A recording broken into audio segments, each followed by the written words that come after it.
judgment. You know how shored up in righteousness you have to be to stand in the way of Yahuwah's judgment?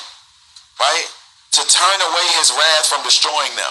And this gets deep because when I read something later on, I'm going to show you how powerful Moses, how powerful the authority that Moses was given was in regards to saving our ancestors. Then they despised the pleasant land and did not believe his word. Right? Now remember what I said, how we'll get into a point where we got to transition through a grievous situation and we'll look at the reward as problematic because we don't want to go through the trial to get through it. That's what he's saying here. Then they despise the pleasant land. How do you despise a beautiful land? I grew up in a place called Woodland Terrace. If you look it up, it's called Lynch Mob, right? It's literally like a four-wall prison. Looks like Alcatraz, right? Like that's what I grew up in for 20 years, right? And when Yahuwah first gave me the understanding of who he was, and he showed me the beauty of him and the fullness of him, but he also showed me how mindful he was to give us all of these promises and all of this inheritance. It wasn't really about the inheritance, the promises, or the land. It was just that he was mindful enough and compassionate enough to an individual like me who had dealt with hardship and struggle literally his entire life. My younger sister's been shot. All my brothers have been shot, but they're still here, right? A bullet came through my window, hit my brother in the knee, and if it wouldn't have hit him in the knee, it would have hit me in a fatal place. This is how mindful of me Yahuwah has been, right? So to deliver me from all of that stuff and then promise me this stuff if I just decide to do something that's not grievous, because Yahuwah is not burdensome, his word is not burdensome, we make it burdensome. I'm like, Yahuwah, I'm all in. I don't even play poker, but with Yahuwah, I'm all in. Just gonna be honest with you, right? And they grumbled in their tents. They did not listen to the voice of Yahuwah. This is what Elder Yoel was talking about the grumble in his mind, right? A lot of times we'll have a grumble in our mind and we don't check it. And we'll go to our dwelling and we'll allow that thing to manifest. This is one of the main reasons why Yahuwah said that they were cut off. So he lifted up his hand in an oath against them to make them fall. That means causing death in the wilderness. And to make their seed fall among the Gentiles and scatter them in lands. So because of what your ancestors did here in the wilderness, you're here today. Right? We know that Eve did what she did. Right? But Yahuwah says because of what your ancestors did here, you're scattered in lands today. That's the word. That word fall is nafal, to cast down, right? To cease, to die, to divide by lot, right? To let fail. It literally means causing death. That's what Yahuwah says, I'll make them fall in the wilderness. He's like, man, I'm going to ensure that they die in this place. And it gets a little deeper when we get into it because you're going to see that our people spoke their own judgment. That's what my wife was talking about in regards to a rash oath. A lot of times we'll get so upset at a situation, we'll speak a rash judgment on ourselves. And Yahuwah will be like, remember you spoke this? Let me execute this thing on you because you declared it yourself. That's what we mean by let them judge themselves. Don't call us judgmental. A lot of times we got to sit back and just let people judge themselves. Who can tell me what this is?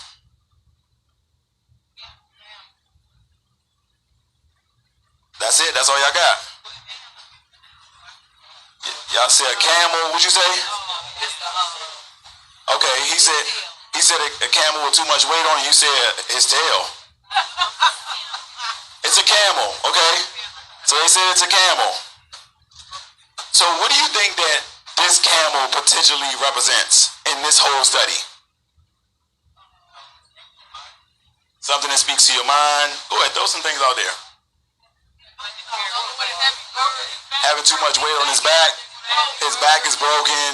All right? So, he's carrying the weight of the world? All right, so y'all heard all the guesses. So when I was sitting down putting this exhortation together, Yahuwah said, the straw that broke the camel's back. Right? So I'm like, the straw that broke the camel's back? I'm like, Yahuwah, I'm talking about the complaints and the grumblings and this, that, and the third. But the people didn't break you. So what does that have to do with this? And Yahuwah will speak something to you and he'll allow you to say loud and then he'll give you the wisdom on it. So I'm going to give you the wisdom that he gave me on this.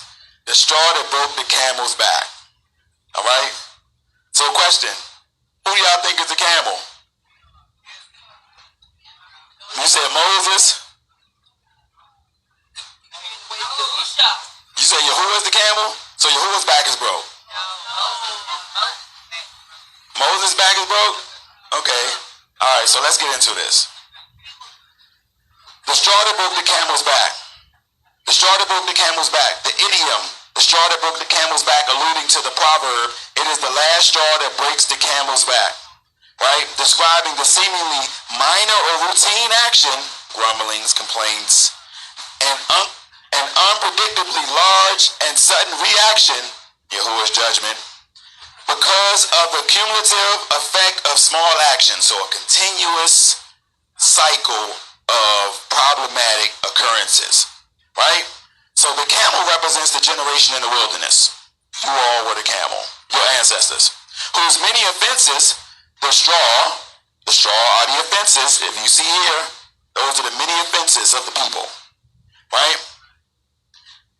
Whose many offenses against Yahuwah became a judgment against them. Yahuwah will long suffer, but that doesn't mean that he is not keeping record of continuous rebellious sin.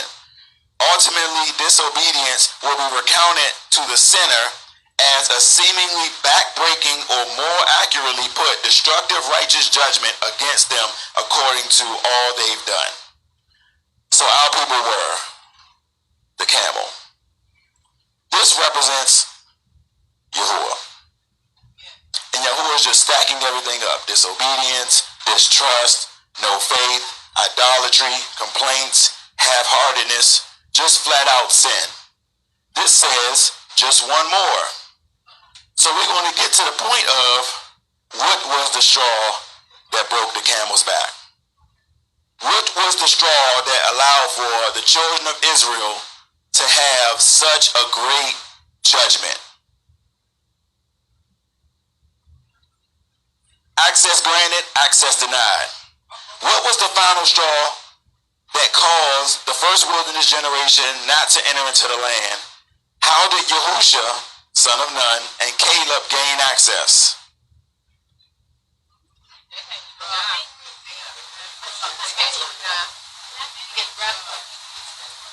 So this gets very interesting. So I just want y'all to get y'all Barack popcorn ready. Yes, sir. Right? Because we're going to make it known what was the issue. Right? But first, let's check out this piece of beauty. Who could tell me what this is? Caleb, Yahusha. Go ahead, sis.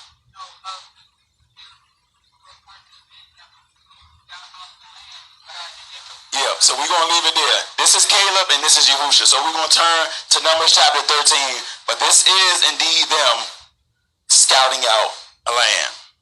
Right? So let's go to Numbers 13. We're going to start at verse 1.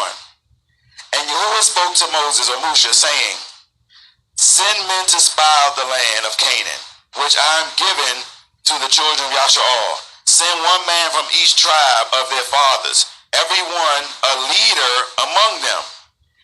And by the command of Yahuwah, Moses sent them from the wilderness of Paran, and all of them men who were heads of the children of Yasha'al, and these were their names. You had from the tribe of Reuben, Samoa. You had Zakar from the tribe of Simeon. You had Shaphat, son of Kori. But this is an interesting one. From the tribe of Yehuda, Caleb, the son of Yephuneh. Wasn't Caleb a Kenizzite? How does a Kenizzite represent the tribe of Yehuda? how does one who is deemed as a Gentile, because many people define Caleb historically as a Gentile, represent the tribe of Yehuda? How did he represent you?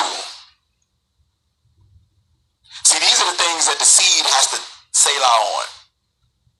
Because it might just be a Gentile that gains your inheritance. One thing I've learned about Gentiles who are in this walk, they're seemingly more dedicated than the seed. It's a bit grievous to hear for the seed, but it's true. Yahuwah's had me in this thing about 6-7 years. And one thing I can say is a dedicated Gentile more than likely outweighs those who are of the seed.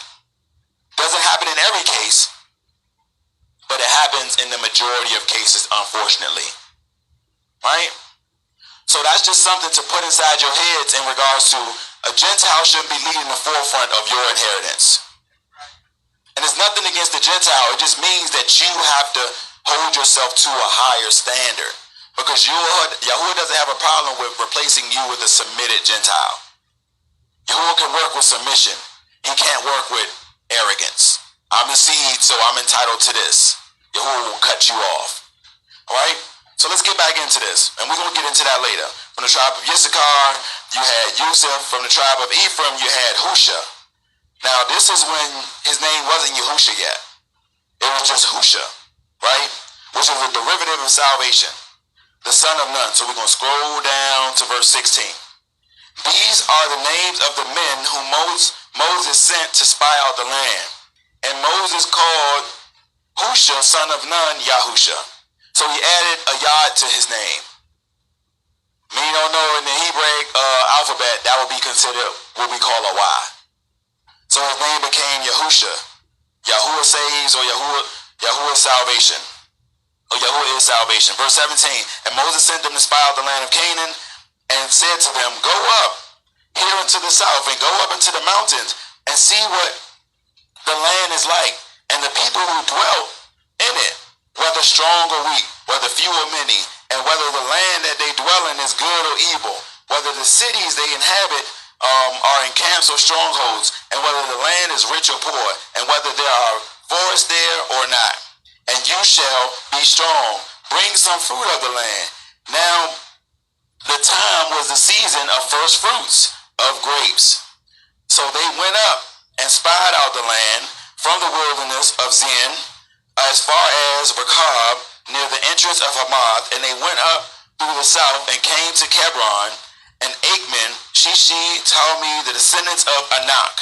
Now Anak, if you don't know Anak, there's a show they had called Ancient Aliens. And they would give credit to these beings that came down that were called the Anunnaki. The Anunnaki had sex with the women. You can find this in the book of Genesis. And they beget giants or Nephilim. So when you see that term Anak, it's short for the Anunnaki. Right? They're the sons of the fallen ones. Okay? Were there.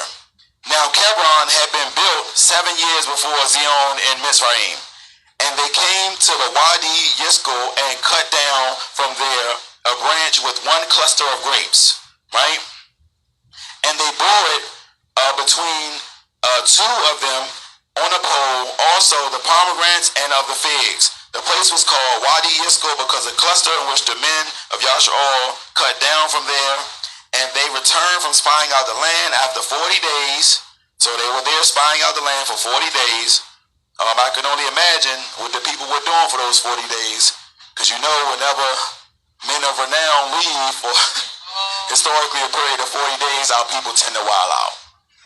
And you can usually tell that they've been wilding out by what they encounter upon their return. You got Moses. He went up to the mountain. Yahusha was at the mountain, for the foot of the mountain with him. They left it with Aaron. And I don't know if y'all seen that meme that Joseph has posted, but they got this meme where they got the people, this, yeah. And then they had a representation of Aaron there. And Moses said, I'm going away to the mountain, Aaron. Don't let anything happen. And Aaron just had this wild party going on. Right? But again, I'm going to speak to this. Aaron was endowed with a level of wisdom. Right? So one thing we speak about is that you You can't come between a man and his iniquitous desire. Aaron understood this. So I'm not agreeing with the decision that Aaron made, but I do know that it was wisdom. Y'all want to go and do what y'all going to do? Go ahead and do it. Let me help you. Essentially, I wouldn't have made the decision, but Aaron knew that the people would eventually try to rend him, harm him, and he knew that they were going to do it anyway. Okay? So whenever y'all read that story, look at it in that context. Aaron used wisdom because the people were going to do the desire of their heart anyway. And I know Aaron was anointed, but I always wonder, why was Aaron pardoned? Right? Why was Aaron pardoned? He exhibited wisdom in that situation. But also, on a deeper matter, I see how you're looking at. Aaron was already chosen before the foundations of the earth. It doesn't mean that you can commit iniquity and get away with it. But Aaron was a bit of a different man than everyone else in that camp. But I know that Aaron executed wisdom in that situation. If I was in the same situation, I don't know if I would have did it or I wouldn't have had done it. But I know that Aaron executed wisdom in that situation. All right? So let's get back into it. What verse was I at, y'all? 26. And they went and came to Moses and Aaron and all the congregation of the children of Yasha'al in the wilderness of Paran. Right? But hold on. There we go. Let me paint the visual context for y'all. So that's another image of beauty. So that's Caleb and Yahusha coming back from spying out the land, bringing back the cluster of grapes. That's a representation of Moses. And they're giving him the report. Notice all these individuals in the back. So we're going to paint the context for what's going on to y'all here as we read forward. So verse 27. And they reported to him and said, we went to the land where you sent us, and truly it flows with milk and honey. So they acknowledged that it was a great land. And this is its fruit. See that fruit? Probably was even greater than that. Right? But the people who dwell in the land are strong, and the cities are walled, very great. And we saw the descendants of Anak. They keep mentioning them. We saw the giants, the Nephilim, right? We saw the sons of the fallen. The Amalekim dwelled in the land of the south. The Kittites and the Yebusim and the Amorites dwell in the mountains. And the Canaanites dwell by the sea, along the bank of the Jordan. And Caleb silenced the people before Moses and said, let us go up at once and take possession, for we are certainly able to overcome it. So when there's a bunch of complaining and murmuring going on and Yahuwah has given an objective, there's always going to be a son of man who say, look, man, I've heard enough. Are we going to do this thing or are we not going to do this thing? I'm ready to do this thing. That's what Caleb did, right?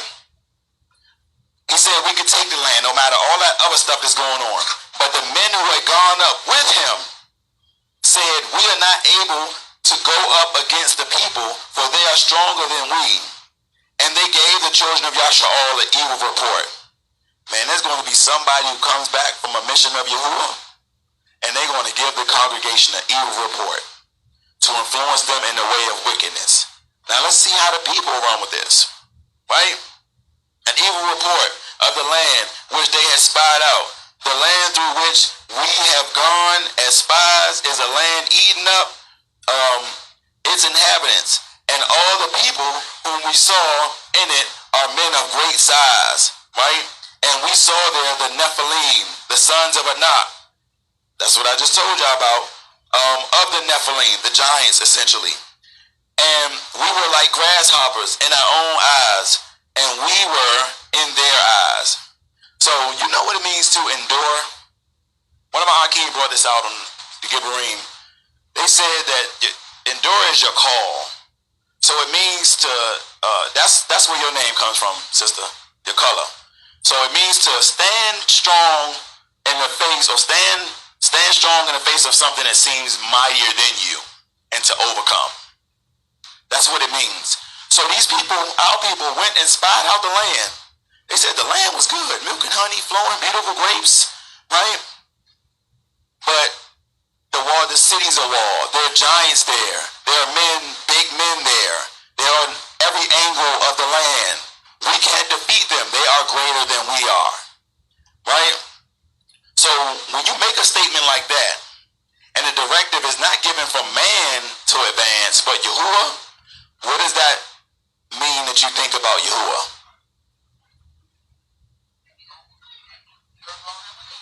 You're essentially calling Yahuwah weak. You're calling Yahuwah incapable. You're calling Yahuwah an almighty who is not of his word, because he says, I go before you. Go and possess the land. You're saying that Yahuwah made a covenant in vain. You're saying that Yahuwah's word comes back void. You're basically taking a dump on his name. Name doesn't just mean, it means power, authority, characteristics. So you're taking a defecation on everything involving Yahuwah. That's literally what the people did, or what the men of renown did. That's what these people represent, and they're speaking to the congregation, giving a negative report. All right? When I read this, I was like, man, I can't eat no Morocco popcorn to this, because my mind is blown, and I'm going to show you why my mind was blown. Let's go to chapter 14, verse 1. Then all the congregation lifted up their voices and cried, and the people wept that night. So the people was crying because they were so fearful, right, of the report that was given. And the children of Yasharal grumbled against Moses and Aaron. There goes that Moses. And all the congregation said to them, if only we had died in the land of Egypt, or if only we had died in this wilderness, or if only we had died in this wilderness. Watch the words you say when Yahuwah is in the midst. And why is Yahuwah bringing us into this land to fall by the sword, that our wives and children should become prey? Would it not be better for us to turn back to Mizraim or Egypt? And they said to each other, let us appoint a leader and let us turn back to Egypt. So not only were they coming against Yahuwah, but they were also coming against the man that Yahuwah had set up. Essentially saying, man, Moses is not capable of nothing. Let's pick somebody else and let's roll back to our captivity. You know, the finish line is in sight. Right. But a lot of times in a race, there's a bunch of hurdles. And the hurdles come back to back to back to back to back to back to back. Right? We'll get so caught up in the hurdles that we'll despise the finish line. We got to stop despising the hurdles. The hurdles represents the Nephilim, represents the giants, represents the walled city. But Yahuwah has given you a directive, and he's saying, I'm going to empower you to get to the finish line. Who trust, even through the grievous nature of jumping 25, 30 hurdles, that Yahuwah is going to strengthen them to the finish line? Because we come from a seed of people who didn't. We come from a seed of people who did not, and they forsook Yahuwah. And if you forsake Yahuwah, Yahuwah is going to forsake you. Don't get to the point of an awakening. Get to the point of coming out of Mizraim, because all of you have rockly came out of Mizraim. That's why you're here. Don't get to that point and then be faced with an adverse situation. Adverse is a root word of adversary. And then forsake Yahuwah in the midst of it, because Yahuwah will cut you off in that thing, right? And you're going to see the result of when Yahuwah departs or leaves from you, what all people have to do. It happened with our ancestors, right? This is why Yahuwah will have us revisit something like this, so that we can learn from it, okay? So they said, let us turn back and go to Mizraim. And Moses and Aaron fell on their faces before all the assembly and the congregation of Yasharal. So Moses and Aaron, there they go interceding again, right?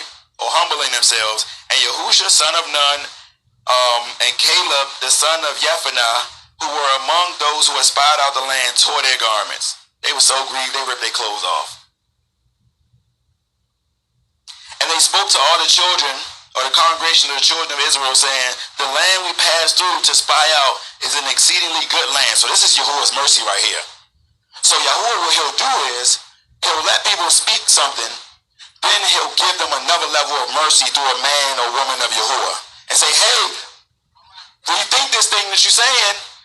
Let me give you a revision of what we're looking towards or what we have to gain. That's what Yahusha and Caleb were doing. And they spoke to all the congregation of the children of Yashar, saying, the land we pass through to spy out is an exceedingly good land. If Yahuwah has delighted in us, then he shall bring us into this land to give it to us, a land which is flowing with milk and honey. Only do not rebel against Yahuwah, nor fear the people of the land. What are you afraid of? For they are our bread. He said, man, they for us to consume. This is what Yahushua and Caleb was saying to the people, right? Their defense has turned away from them. See, they speaking like that because they know Yahuwah has already given them the land. The only way a mighty city's defense can be turned against them is if Yahuwah has orchestrated it. How do you think this land is going to fall? It's already fallen because Yahuwah has already orchestrated it, right? And Yahuwah is with us. Do not fear them. But let's see what the congregation did. But all the congregation said to stone them with stones. Then the esteem of Yahuwah appeared in the tent of meeting before the children of Yashar. So they was about to try to stone some of the anointed of Yahuwah. So Yahuwah had to come down. Yahuwah came out of the cloud immediately. As soon as the words came from their mouth, let's stone them. Yahuwah made his presence known, right? So if Yahuwah makes his presence known, guess what he's going to do? Judge iniquity, right? And Yahuwah said to Moses, how long shall I be scorned by these people? And how long shall I not be trusted by them with all the signs which I've done in their midst? And we all know of all the signs that Yahuwah has done for our ancestors, and even us to this day. Yahuwah said, let me smite them. Basically, let me strike them down or kill them with the pestilence and disinherit them and make of you a nation greater and mightier than they. Look, man, that's very appealing to a son of man who's grievous. Who's grieved, I mean. Man, Yahuwah, you want to take all these people off my hand and make a nation out of me? But even Yahuwah in his judgments, he'll test the heart of a son of man. You know, that was a test for Moses. That's why he's the meekest man on the earth. He sacrificed him and himself being a nation mightier than you all for you all. That's Moses. That's the heart of an anointed elder of Yahuwah. Even though 2.5 million people, let's take half of that. 1.2 million people, 1.25, and one had miss out on the 5. They grieved Moses. He's like, nah, Yahuwah, I'm good. So let's see how Moses responds. And Moses said to Yahuwah, listen to this wisdom. Then the Egyptians shall hear it. For by your power you brought these people up from their midst. And they shall say to the inhabitants of the land that they heard that you, Yahuwah, are in the midst of these people. That you, Yahuwah, are seen eye to eye. Your cloud stands above them. And you go before them in a column of cloud by day and a column of fire by night. Now if you kill these people as one man, when the nations which have heard your report shall speak, saying, because Yahuwah was not able to bring these people to the land which he swore to give to them, therefore he killed them in the wilderness. You ever had somebody, you set out to do something, and you was just like, man, I'm just leave this thing alone. But then you thought about how they was going to talk about you because you already said you was going to make it happen. Yeah. They just sitting back just waiting. That's how the Egyptians and the people in the land was. Soon as Yahuwah would have smoked all of them, they'd be like, man, Yahuwah ain't about what he talk about. Yahuwah can't do what he said he was going to do. So it wasn't more so about the petition of Moses, even though that was righteous. It was for Yahuwah's name's sake. Yahuwah don't like no dirt thrown on his name, especially by a bunch of unbelievers. And the thing is that if they would have said that, if Yahuwah would have done it, in a sense, Yahuwah knew they would have been right. That's the deep matter we need to weigh here. Yahuwah wouldn't have been able to come against it. Because Yahuwah proclaimed, we saw from the beginning, I'll give this land to you as an eternal inheritance. I'll bring you up out the land of Egypt and take you into a good land. You think the nations didn't know that Yahuwah had declared those things? Why do you think Moses is revisiting this with Yahuwah? He says the nations shall hear it essentially. And they'll say, man, Yahuwah wasn't able to do that. He ain't the all-powerful Almighty. He can't bring a bunch of black people across the desert into a wilderness without killing them. But Yahuwah wouldn't have been that far. You ever been on a school bus? If you was ever a school bus driver or something like that, and you got a bunch of, if you was a metro bus driver, any type of bus driver, and you got people in the back, man, at some point you're going to want to stop the bus and kick everybody off. But then your job going to be like, man, you wasn't the driver we thought you was. You wasn't able to handle that situation. That's making it plain for y'all in regards to Yahuwah dealing with us and how the nations would have mocked or ridiculed Yahuwah for killing all your ancestors. So Moses said, and now I pray, let the power of Yahuwah be great. As you have spoken, saying, Yahuwah is patient and great of kindness, forgiving crookedness and transgression, but by no means leaving unpunished. Visiting the crookedness of the fathers on the children to the third and fourth generation. Please forgive the crookedness of this people according to the greatness of your kindness, as you have forgiven. You have forgiven this people from Mizraim even until now. And Yahuwah said, I shall forgive according to your word. Man, he said, I'm going to forgive them according to what you just said, Moses. Man, that's how much of an intimate relationship you got to have with Yahuwah. Go ahead, Doc. That's Johnny Cochran right there. Yehukanan Cochran. So,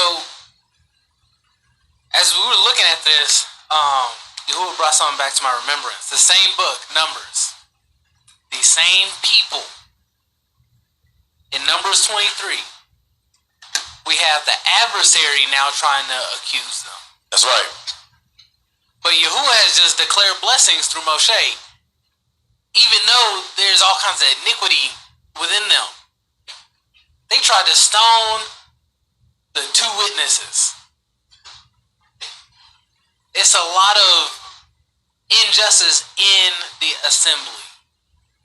It's a lot of iniquity in the assembly. But it has now been brought through a lawyer, an intercessor before the Most High, and it's been judged and forgiven. So we go to Numbers 23, and now Balaam has, Balak has hired Balaam to speak evil against these people. Yeah. Double jeopardy. In verse 19, Balaam has become a prophet now. Yahuwah is speaking through him because he's already judged the matter. Elohim is not a man that he should lie, or the son of man that he should change his mind. So he's already made a decision. We just saw that. He forgave him. Yeah. He has said, has he said, and he will not do it? Or has he spoken, and he will not fulfill it? Behold, I received a command to bless. He has blessed, and I cannot revoke it, is what he's saying. It's like, these people already been declared righteous. And he has not beheld misfortune in Yaakov, nor has he seen any trouble in Yasharel. Yahuwah doesn't even see the iniquity anymore. Come on, man. He's looking at the whole assembly of Yasharel trying to curse them. But he's like, man, I can't. Yahuwah is telling me he doesn't even see evil in these people. But we just saw it. Just saw it out. Yahuwah, their Elohim, is with them, and the shout of a king is among them. Elohim brings them out of Mizraim, and is for them like the horns of a wild ox. There is no enchantment against Yaakov, no divination against Yasharel. Now it shall be for Yaakov and Yasharel. What has Elohim wrought? Behold, a people, as a lioness it rises up, as a lion it lifts itself. It does not lie down until it's devoured its prey and drunk the blood of the slain. You know, the lamb's been slain on the foundation of the earth. Yeah. Double jeopardy. Double jeopardy, yeah. Can't come against it. It doesn't make sense why Yahuwah would save these people. Why he will forgive them. But he just said he shows loving kindness. Yeah. There's also another aspect to that many people disregard. He said, this is what Yahuwah said. He said,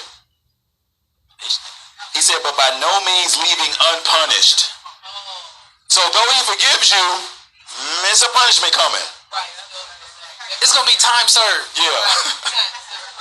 You know you deserve life, but you got 6 months or something. Yeah. Yeah. He's not going to leave you unpunished. Yeah. But let somebody try to accuse you of that again.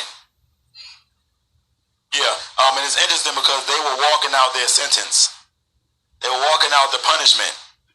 And he couldn't come against them. Yahuwah had already declared the punishment. They were walking it out. Right? So even when you're sentenced, you're forgiven, you're still punished or you're sentenced, they can't come against you for that. Right? So let's read this. And Yahuwah said, I shall forgive according to your word. He's talking about Moses. But truly, as I live and all the Eretz is filled with the esteem of Yahuwah, none of these men who have seen my esteem and the signs in which I did in Mizraim and in the wilderness, and have tried me now these 10 times, and have disobeyed my voice, shall see the land which I swore to their fathers, nor those who scorn me see it. But my servant Caleb, because he has a different ruach in him, and has followed me completely, I shall bring into the land where he went, and his seed shall inherit it. So we're going to get back to that Caleb and the different ruach.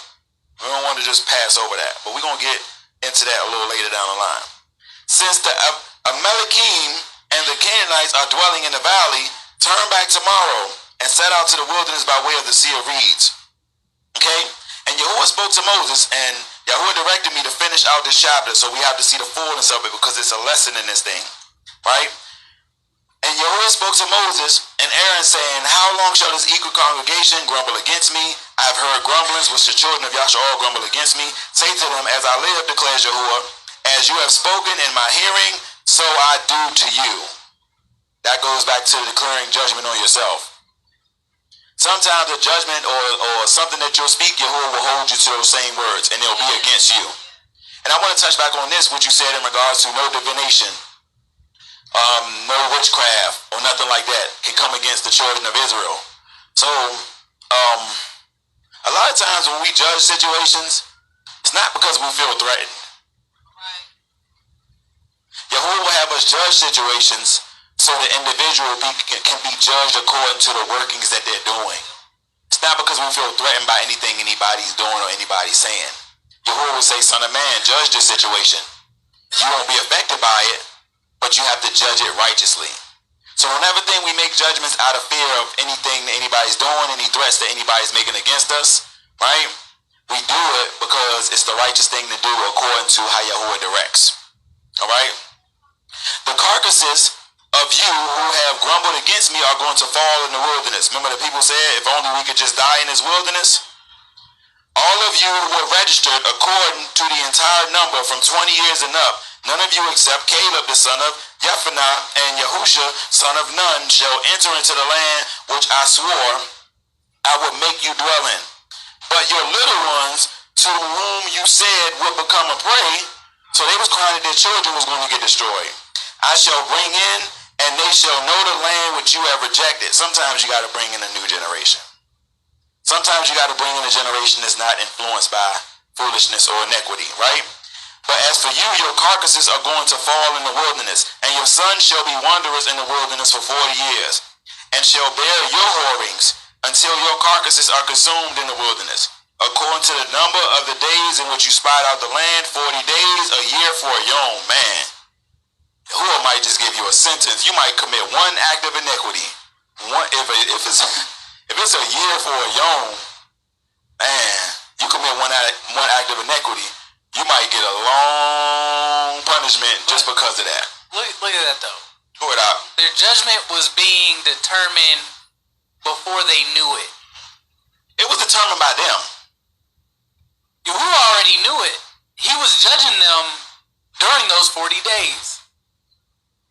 And then it came back full circle. Man, if we'd have known it was going to be 40 days, we wouldn't have had that. But he was already evaluating you. Yeah. He was giving them a report card. They're like, man, I wouldn't have said that I wish we would have died in the wilderness if I knew you was listening to me like that. Yeah. Yahuwah's been listening. Yeah. So there's been a couple judgments declared by people on themselves, even in the midst of the assemblies, that is going to be recounted to them. But they just don't know it yet. So we be trying to tell y'all, watch the words that you speak, because Yahuwah is listening to everything. And the thing is, Yahuwah is going to remind you. That's why he said, according to everything you said, I shall do. Right?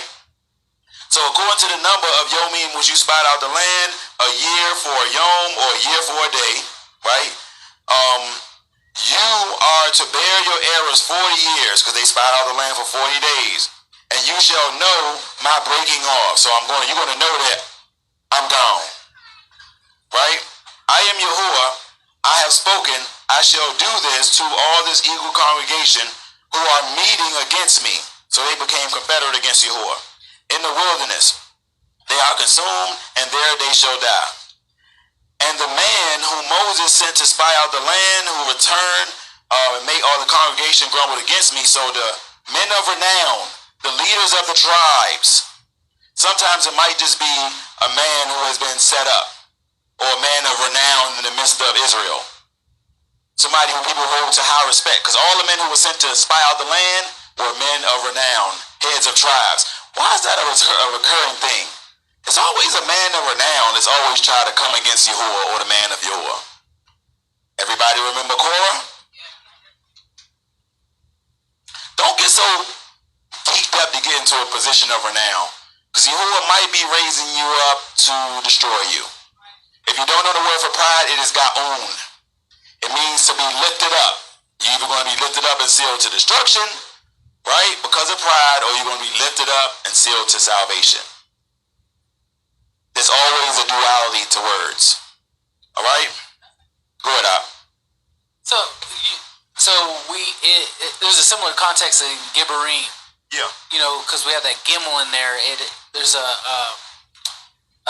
idea of something being risen up. And so I was talking with the Aquatus about this a while back, Gaun, and how you're being risen up, but if you don't have the breath, which we know that Yahuwah's words are breathed. Yeah. If you don't have his breath in you, as you're being risen up, you know, the oxygen gets real... Yeah, it gets real thin up there. Gets real thin. The higher up you go, yeah, you will faint. Come on, man. You will die trying to climb a mountain. If a man is risen up and doesn't possess the ruach, which is equated to a breath, eventually, like Joseph said, you're going to faint, or you might just die. Because you have to be of a different ruach. We're going to get back into that. Go ahead. We're going to get back into that. Because Yahuwah didn't say that for no reason.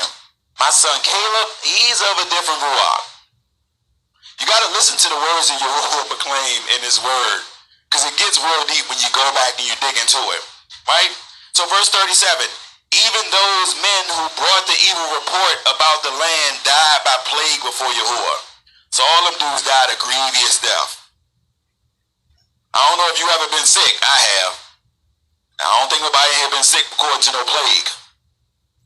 You can go back historically and look how you die according to a plague. It's pretty grievous. And it said they died before Yahuwah, like Yahuwah watched it. Yahuwah might just, I'm not going to say about Yahuwah will rejoice over your destruction if you wicked. You know the word says that. He says he doesn't wish for no man to die, but that every man shall repent, right? But he also rejoices over the death of the wicked, the destruction of the wicked. It was just right there like, he plagued out now. Seriously, says he laughs at the destruction of the wicked. So don't think I'm up here trying to be funny. Yahuwah laughs at the destruction of the wicked. So if the wicked is destroyed in my midst, Yahuwah to let me know that they wicked, guess what Malu gonna do?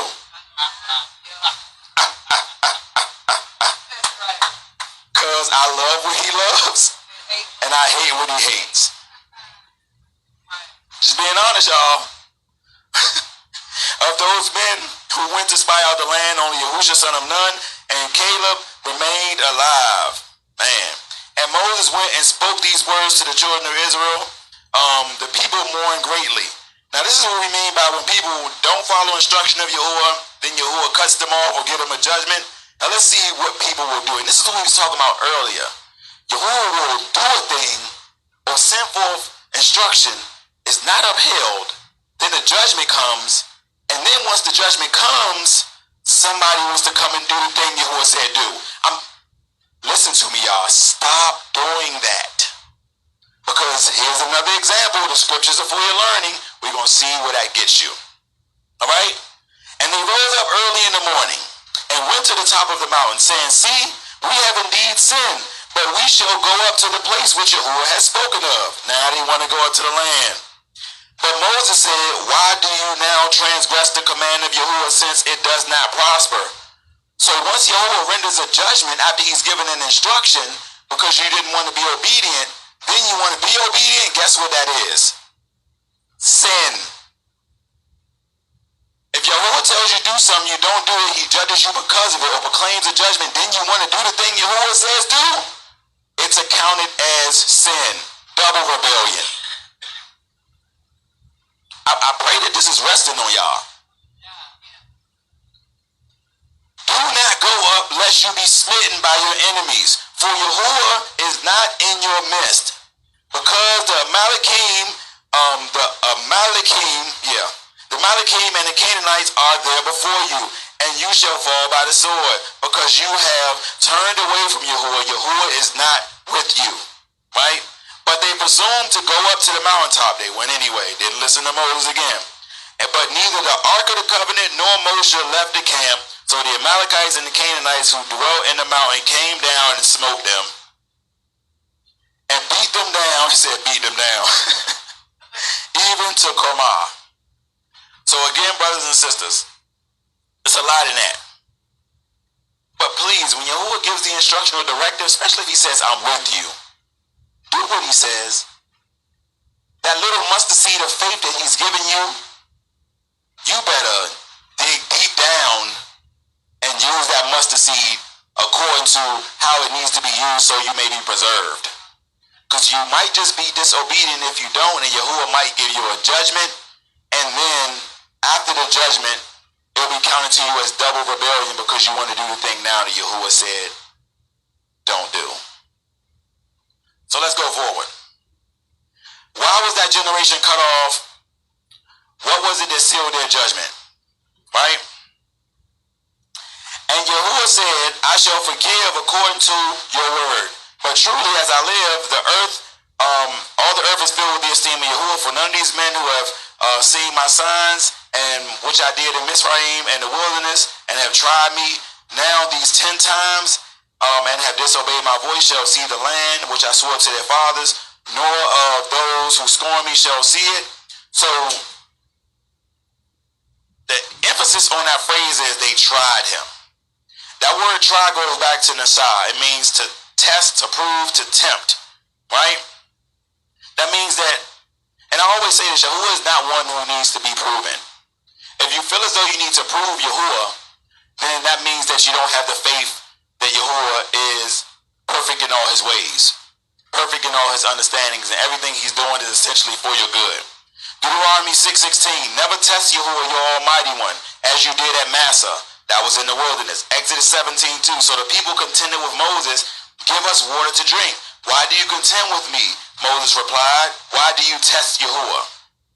Exodus 17:17, he named the place Massa and Meribah, this is still in the wilderness, because the Israelites quarreled, and because they tested Yahuwah.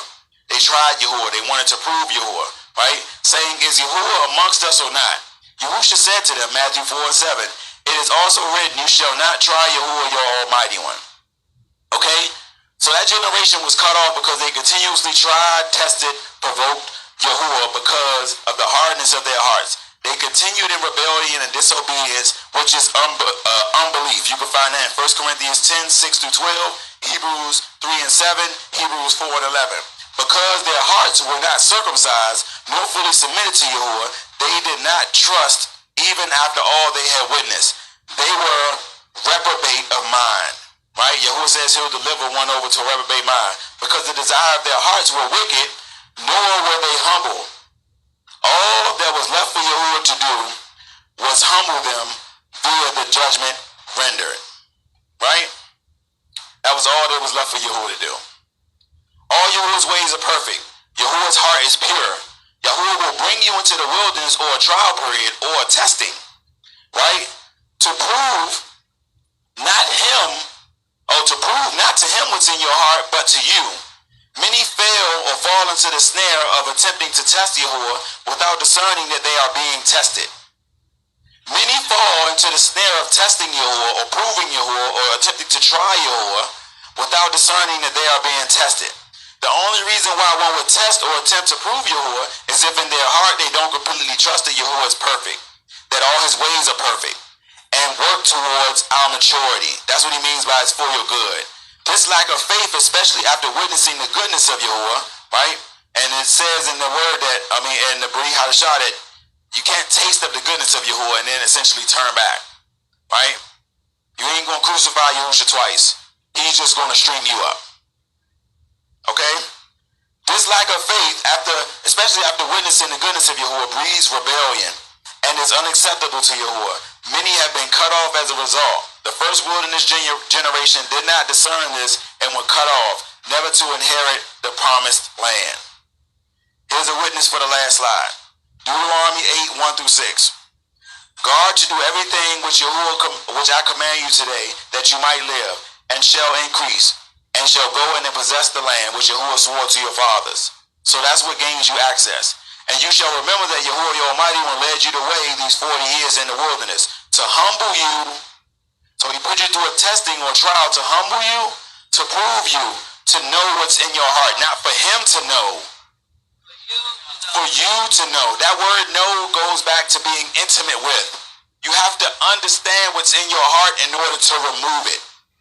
Don't ever think that Yahuwah will take you into a situation so he can say, I'm going to see what's going on with this person. He's doing it so you can see what's going on with you. Is Yahuwah not an almighty one to the point where, is he not the almighty one to the point where he knows everything? You will already know about you. That's why a lot of times I talk to people and people get to talking and Yahuwah will tell me, he'd be like, I know him. I know her. Right? And even though essentially I don't know everything that's going on with them, Yahuwah will tell me what to say to them about themselves. And a person will get to the point of breaking.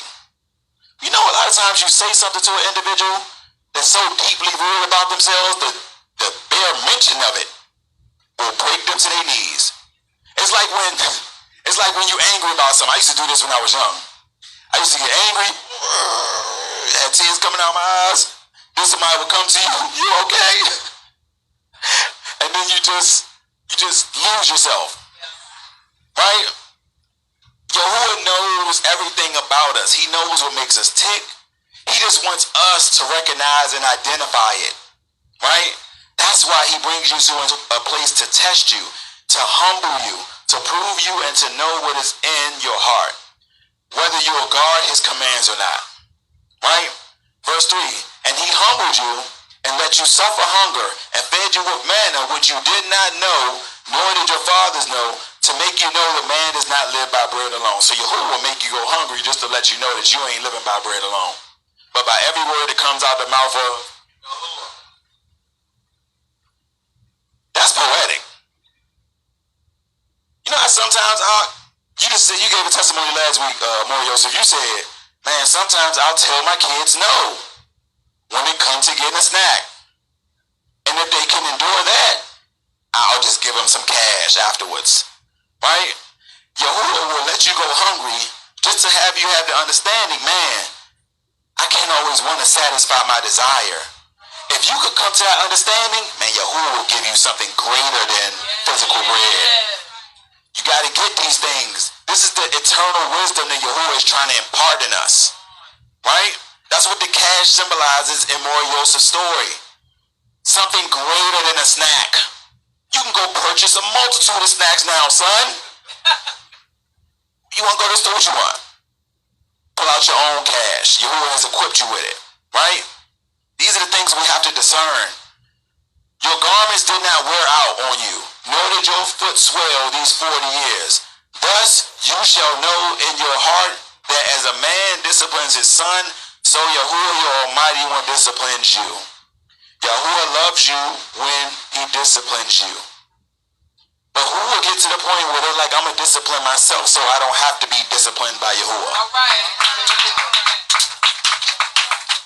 Me and one of my Akeem was just talking about this. Disciplining your own nefesh. You know that draws you closer to Yahuwah?